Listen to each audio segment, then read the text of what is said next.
Good morning, everyone, and welcome to Intellect's Mental Health Festival 2025. We're so excited to have you join us here today. I'm Aisha, the Deputy Brand Marketing Lead here at Intellect, and I'll be one of your MCs for today's festival. So we'll be giving it about a minute or two for people to join us. And so whilst we're waiting, I thought I would introduce Intellect to those who are joining us for the very first time. Intellect is a global mental health care company. We provide end-to-end mental health support in 120 languages to over 4 million people in more than 100 countries. Mental Health Festival is our flagship annual event, and we're proud to keep it free for all as part of our mission in making mental health care accessible, inclusive, and stigma-free. All right, I see that we have quite a lot of attendees in the room already. And so without further ado, let's set the stage for what we'll be exploring together and kick off Mental Health Festival 2025.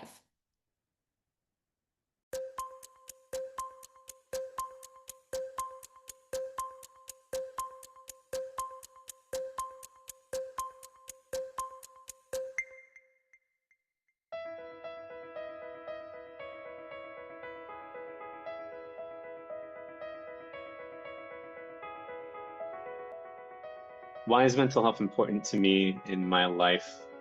Well, for me, mental health is really about how you turn up at any time of your day. So it can affect your family, it can affect, your work. To me, because I think it affects how I show up and the amount of headspace I have for those around me. Not just about your bad days, it's also about your good days. Is about overall well-being, emotionally steady, thinking clearly, maintaining positive relationship. Knowing your mental health, it's important.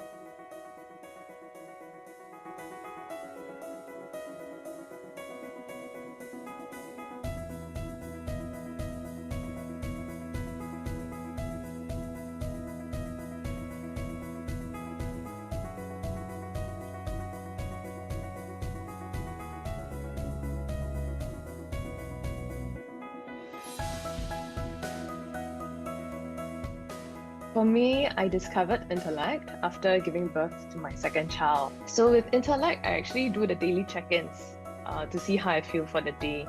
I think it's a very small mindful step that I take every day now to really monitor and keep track of how I feel. The platform has been very kind and very easy to access and easy to understand. Mental health is not doing great, that's okay. And Intellect has been like an avenue where you can go and it can support you in all ways. And that, in a way, has also helped to enhance other areas of my life. Because every conversation I have with my managers now is, look, get your staff member to engage with Intellect. They could, whether it's a phone call, whether it's jumping onto the app. And so there's more conversation now. But we have seen employees coming back and giving us feedback on improved, mental situations.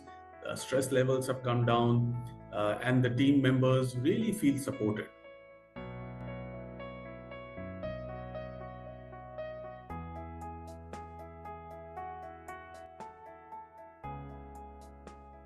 I'm Chinese. People here is not always openly talk about mental health. Especially in Malaysia, in my culture, it's not so spoken about. I believe that maybe because of Asian culture that we tend to keep everything to ourselves. And I think we should be more open and accepting when we talk about it. It really shouldn't be looked upon as a bad thing, but really more about, working on yourself and trying to be better at whatever it is you're doing and being better at life. Mental health, like any other health situations, it is a shared responsibility. It is quite safe to speak about it openly, and we can talk about mental challenges more openly with anyone that you would like. With Intellect, we have that support available, and I would encourage everyone to use it, whoever is listening to this message.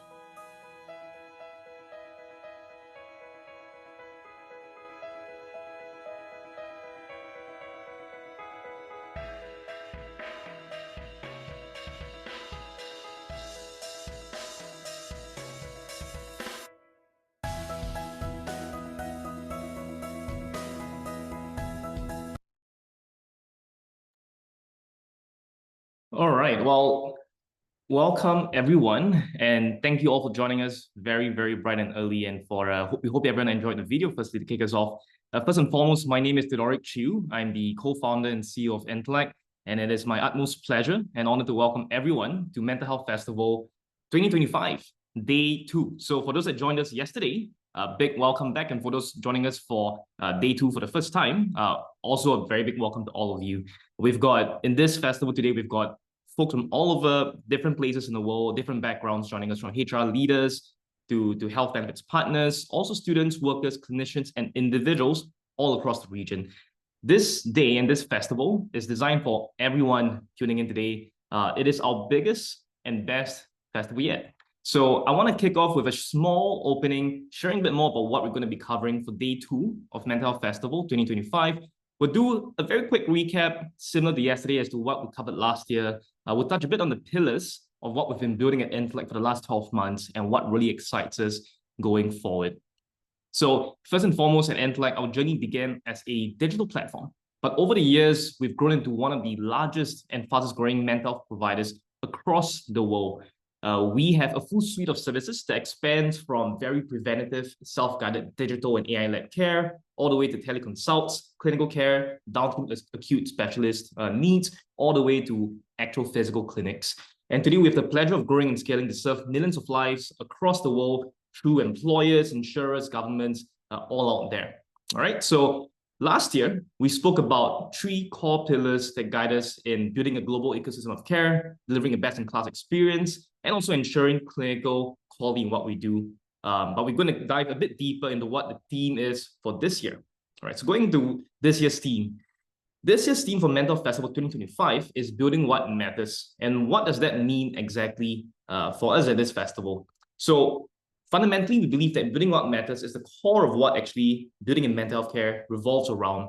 It's not about building just a platform, an app, or product. It's about building an entire movement together. And that requires everyone joining us together, be it employers, HR leaders, executives, clinicians, and the list goes on. Essentially, we need whole communities to come together to advocate for this change and to be change makers themselves for your own selves and for the peers around you, and of course, for the people that you look after as well.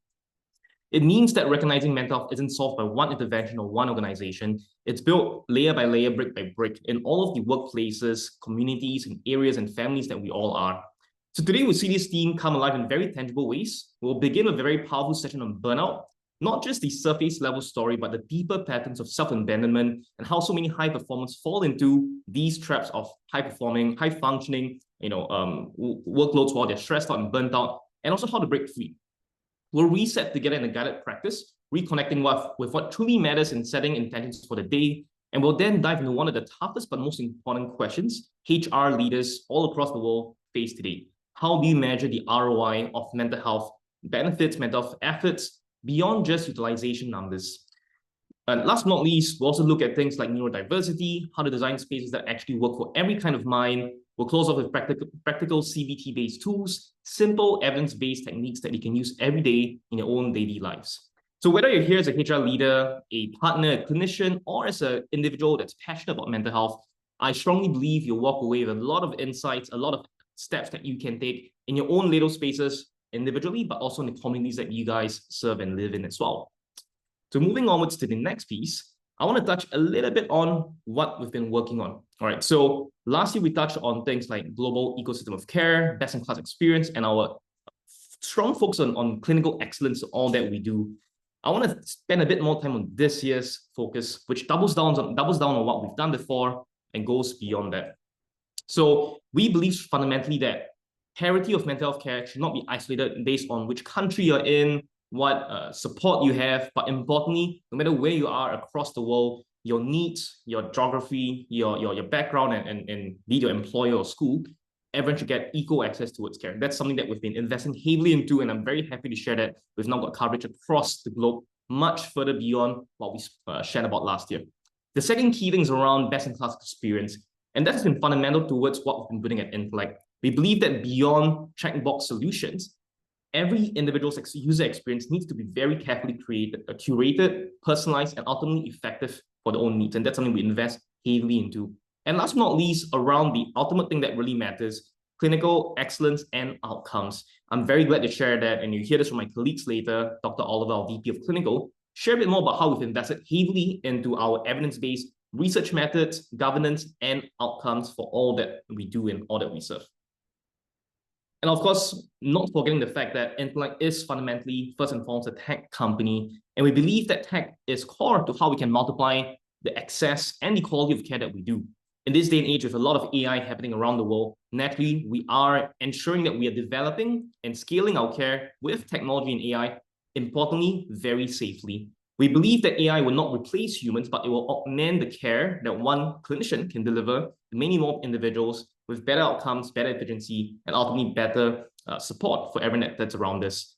The key thing that we hear about our team sharing later is that we are developing AI not only with a tech team, but very strong clinical oversight, governance, and guardrails building around this. We believe that using technology and AI to enhance care will really allow us to reach a lot more lives that previously could not reach this care. So with that as a foundation, let's take some time to dive into each of these pillars, starting first and foremost with the global ecosystem of care, which is our network. All right, moving on to the next slide. So I'm going to spend a bit of time touching on how we believe and how we build global access to care. I want to start first by framing the gap and the issue that is on hand. Right, so a lot of these will not be new to the many listeners that or folks tuning in that are familiar with mental health and the issues that have pervaded us for many years. But they just put it into perspective. First and foremost, the demand for mental health support is exponentially rising globally. The World Health Organization reports that 1 in 8 people worldwide live with a mental health condition, and depression and anxiety cost the global economy more than $1 trillion annually in lost productivity, and a lot more if you come beyond these factors. Since the pandemic, the demand for care has increased by 25% globally, but healthcare systems and EAPs are still struggling to keep up with this demand. Despite the rise in this demand, the second pillar is this: access remains fundamentally uneven. In lower income and middle income countries, more than 75% of people with mental conditions receive no treatment at all. And this could be due to different education, awareness, but also fundamentally the lack of access and payer access as well in these markets. Even in high-income countries, wait times for therapy and mental health care can exceed 8 to 12 weeks. For rural or blue-collar workforces, the gap is even bigger than that. Stigma, language barriers, and lack of localized care mean that even when programs exist, employees often don't trust or use them enough. So we think about how can we solve for this gap in terms of access. And last but not least, we hear often from the people we support most, HR leaders, for example, they say that our programs exist, but they don't land really well. Uptake is slow, especially for our frontline and diverse teams. We hear organizations also say that we're trying to support underserved communities who don't have the means to afford mental health support, but we are struggling to find quality care that works for these communities. And last but not least, with employees, we often hear them say they want to speak to someone who actually understands their culture or context and not dial in or speak to someone that's from across the world in a different market. So let me cover how Intellect responds to these different gaps and needs. First and foremost, starting with the global presence and local delivery of what we do. Intellect, being first and foremost founded in Singapore, has always had a very globally minded approach in building our support system, our ecosystem of care from very day one. So I'm very happy to share that over the last 12 months since we last had this festival and the many years that we've been building on this effort, Intellect has grown to now have our presence in over 100 countries, delivering care in over 120 languages. What that means more fundamentally is that no matter where an employee is in, they can be in India, they can be in Brazil, they can be in Mexico or Europe, they can get the same level of care anytime, anywhere. So unlike traditional models that parachute in regional providers and partners, we built networks of in-market professionals who live and work in the same communities as the employees and people that we serve. This creates trust. So for example, when a Filipino-based nurse, a Japanese engineer, or an Australian teacher logs in and needs to seek support, they meet and connect with someone that's locally based where they're at, speaks their language, and understands their local cultural context. That is especially important. The second key thing is that we believe strongly in local professionals embedded in culture, building off what I just mentioned. So not only are providers and clinicians clinically qualified and highly qualified for the matter, they're also culturally competent, trained to meet people wherever they are at, no matter where their needs might be. So that's a key part that we also address highly. For example, in Japan, where stigma is still high for mental health support, care must be framed around stress management and coaching. Whereas in Australia, where the legal framework around psychosocial risk requires precise compliance, our clinicians and providers navigate these nuances every single day. And last but not least, from access to the individuals to outcomes that actually matter. We believe that local relevance actually drives high engagement, sustained utilization, and better clinical outcomes. And our data strongly shows this outcome. Employees are more than 2 times more likely to complete sessions and more sessions when matched with a provider and clinician who speaks their native language. That means finishing 3, 4, 5, 6 sessions as opposed to dropping off after the very first interaction.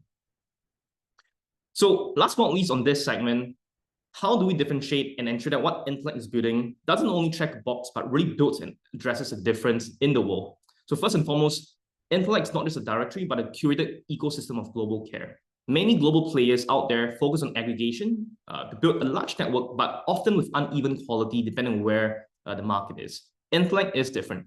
Every clinician provider is rigorously vetted, trained, and continuously supervised by our in-house clinical excellence and training team. This ensures that whether you're speaking to a psychologist in Jakarta or a counselor in Sao Paulo, the care meets the same gold standard that we ensure. Secondly, clinical excellence is at scale around what we do.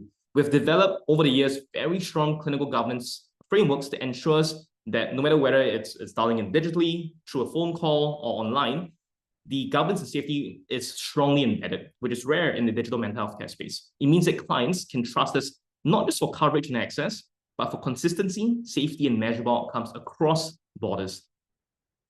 And last but not least, speed to care outperforms the industry average at Intellect. One of the biggest pain points we hear in the mental health care sector is that legacy solutions often leave employees waiting weeks, sometimes even months for an appointment. We've heard of cases taking much longer at times as well, depending on which market they're based in. And this, if someone's at risk, is a highly precarious situation to be in. Someone who needs urgent care cannot wait days, if not, and for that matter, weeks to seek support.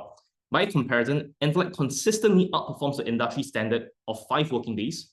We do on average between 1 day to 1.5 days for all key markets and even global markets as well, for both coaches and clinicians that are on the platform. This means that the majority of users who are able to connect with the right provider almost immediately, no matter where they're at.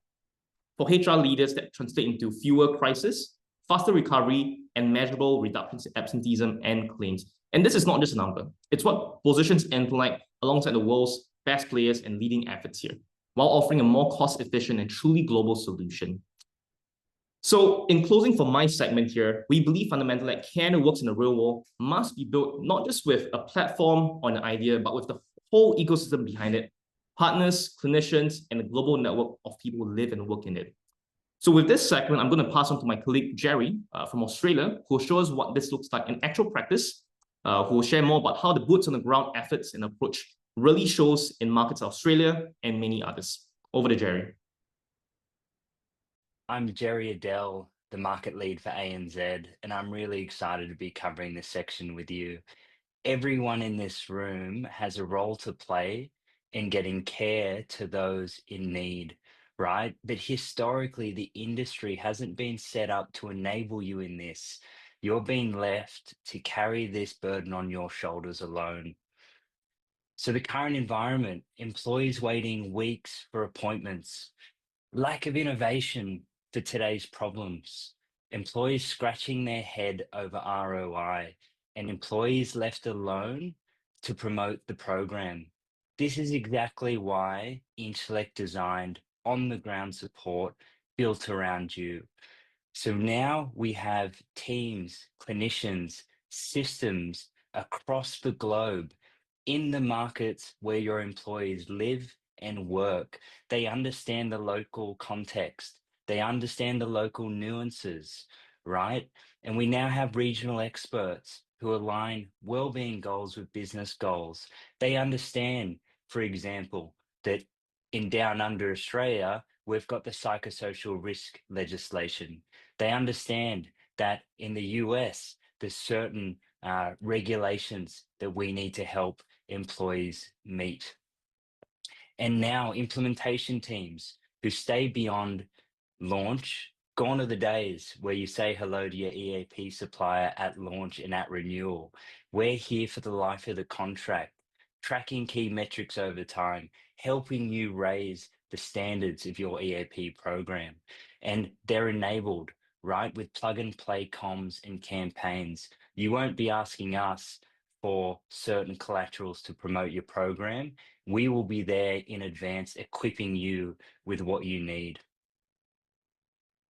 So impact that leaders and employees can trust. So doing all of those things, what has it resulted, or what have the outcomes been? So I'll give you a real example. So in Australia, we had some of our clients coming to us and saying, you've done a great job with our EAP, but we need to meet psychosocial risk compliance, right? It's complicated. Each state has varying regulations. How can Intellect assist with this? So Intellect is uniquely positioned, right? We have our in-house clinical research team. We're set up for innovation. And so we looked around Australia, we looked at the current services and assessments that organizations were using. We saw the majority using the Copenhagen Psychosocial Risk Assessment tool, but we saw that was designed for EU framework. That didn't use local language, and it missed key markets like mining and construction.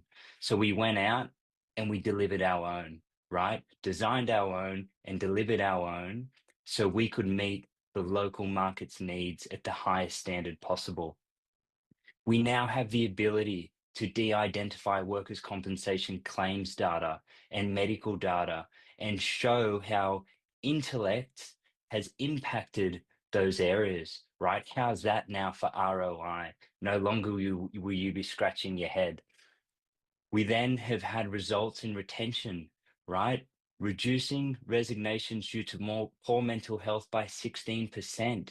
So in short, it's now shared success. You don't carry the load alone. Intellect's there to support you along the way. And boots on the ground only works if the services we're delivering are scalable, they're trusted, they're effective, they're clinically validated, and they're safe, right? And that's where Dr. Oliver's team comes in. And I'm really excited for him to take on the next section where he's going to discuss this area and also on how technology is enabling care for Intellect clients. Over to you, Dr. Oliver. Thank you so much, Jerry. And hi, everyone. I'm super excited to be here with you. I'm Oliver. I'm the VP Clinical at Intellect. I'm a clinical psychologist by training, and I wear two hats at Intellect. One is to ensure clinical quality across everything we do, and the other is research and innovation. And I'm extremely proud to say that from day one, Intellect has always placed scientific validation at the center of our work.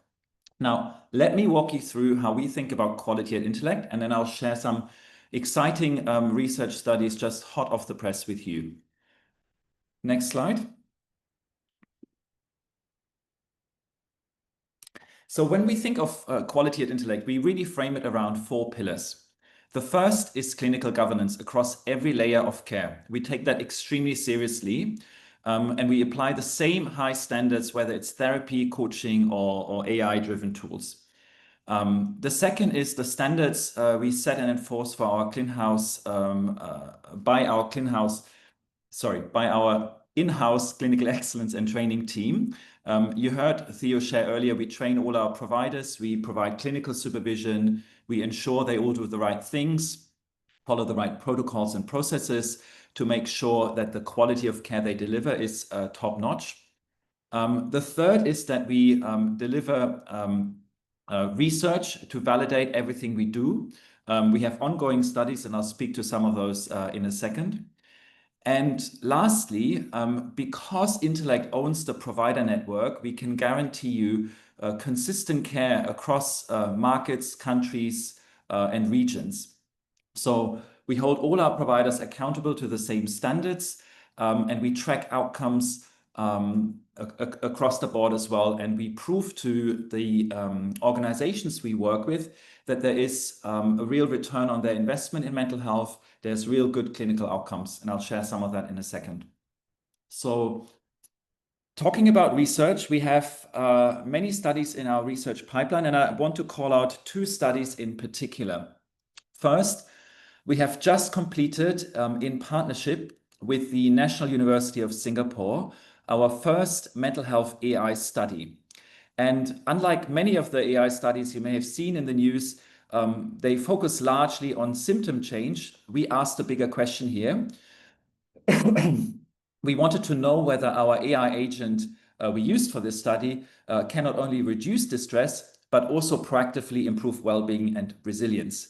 And I'm excited to share here that this seems to be the case. Over just 4 weeks, we've seen significant improvements in positive affect and resilience and also quality of life. And what's unique here is that the way we built in safeguards. You probably all heard about the tragic losses of lives because people have used LLMs in a not so responsible way, and there's an echo chamber, and these chatbots tend to agree with what you say, and it's not really safe to use in my view. And we therefore placed the clinical guardrails at the core of our mental health AI as well. And what this means is that whenever there's risk identified or anything remotely sort of indicative of risk, an alert gets to the 24/7 crisis intervention unit we have at Intellect, and they immediately follow up with the user. They check in. So that's very exciting, and you can expect a really strong publication from this in due course. Now, second, you just heard Jerry speak about our new psychosocial risk assessment work in Australia. Now, not only in Australia, but around the world, legislation is tightening, requiring organizations to identify, rectify, and monitor psychosocial risks and hazard, such as the impact of hybrid work, the workload, the complexity of work, but also bullying, harassment, and the adequacy of support your organizations have put in place. So different countries are moving in different directions, all with their own tools. So that posed a challenge to us here, and our clinical team responded by doing what we do best, which is we developed our own tool that is both localized and modular, but also scalable globally. And we're now really proud to say that we've built the first globally compliant tool worldwide that can identify psychosocial risks. And beyond the tool itself, our clients, they gain access to insights, and we advise and consult on the interventions you can then take to directly protect the well-being and performance of your people. And you see a snapshot here of what the reporting looks like. So we use a very intuitive traffic light system, and that's in-depth reporting. Next slide. Now, looking forward, what's in stock? That's also really exciting. And let me give you a quick preview of what we're doing in the space of mental health AI. So one is in partnership with Duke NUS, we are launching the first worksite randomized controlled trial that looks at medical claims cost savings, which is quite intuitive if you think about it, but it's much harder to prove that mental health in that regard is a good investment. We're looking at productivity, presenteeism, all with the academic rigor we bring to the table here. And secondly, we have a very exciting new partnership with the University of Pennsylvania that is also in light of our global expansion. And we've partnered with a top-tier lab to build new AI tools and to validate them in joint studies. So you can also expect some exciting studies coming out of that work stream. Okay, now you may wonder, how do we actually make sure the care reaches people when they actually need it? And the answer is through the responsible AI we're building with smarter systems that connect the people to the right care at the right time. And to be very, very clear here with everyone, at Intellect, AI is never meant to replace humans. It's here to augment and not to replace our providers. So I'll share with you in a second what that looks like. But essentially, it's about making our providers more effective by taking the admin load off them, and at the same time helping users to work more consistently towards better mental health. And for HRs and organizations, we have a wealth of insights that is now AI powered. And we'll give you a snippet here of what the dashboard looks like. And we have now a very short clip, 1 minute, and that gives you a flavor of Intellect Atlas, our AI system. So that's Intellect Guardian. You see here that gives instantaneous access to users, care navigation, triaging, all 24/7 when you need it. And it also has an improved matching algorithm. Intellect Cruise supports our providers, like I just said, to make them more effective, to support diagnostic tools, treatment planning, formulation, and so on, so they can spend more time on the patient care.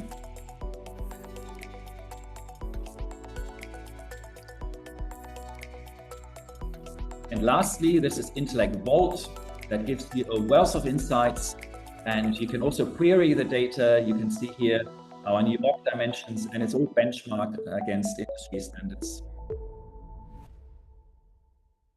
Thank you very much, and enjoy our day today with us.